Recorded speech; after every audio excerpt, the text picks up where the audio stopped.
Hello, my name is Benjamin Hart. I'm an American attorney and the Managing Director of Integrity Legal here in Bangkok, Thailand. As the title of this video suggests, we're discussing Thai visa conversions. And I thought of making this video after reading a recent article from the Bangkok Post, bangkokpost.com. Article is titled, 100 Cops to be Charged Over Illegal Visas. Quoting directly, the 110 IB officers, that's Immigration Bureau, the 110 IB officers were reported to have committed criminal conspiracy by setting up firms that process visa applications for foreigners, especially for Chinese nationals, who travel to Thailand with a tourist visa but go on to get non-immigrant visas without meeting the necessary business or volunteer criteria, he said. And I urge those who are watching this video, go check out that article in detail. I'm quoting an excerpt here. And as I noted in a prior video, when I originally read this article, I sort of pumped my brakes because there's a lot going on in here. I don't want to unduly freak anybody out, for lack of a better term. I don't really want to scare anyone. At the same time, this stuff is pretty noteworthy.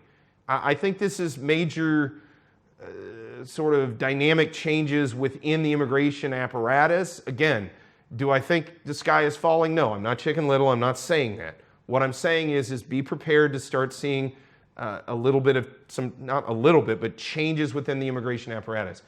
So again, as I've discussed with other folks sort of in person and friends and things, the first kind of knee-jerk response I see from people when they read this past article was, well, they're targeting the Chinese. I don't particularly have to worry about that. I'm not Chinese. Well, that isn't how things tend to operate. Even if maybe one group in an immigration context is deemed to be somewhat problematic, policies tend to have a broad impact.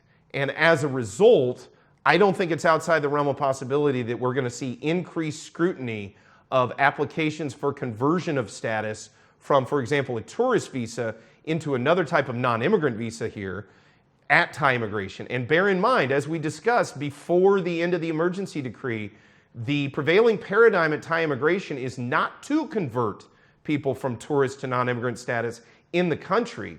The prevailing paradigm is that those folks need to leave the country, go on a visa run, get a visa from an embassy or consulate abroad, return to Thailand, and then take up their new status as a non-immigrant that way.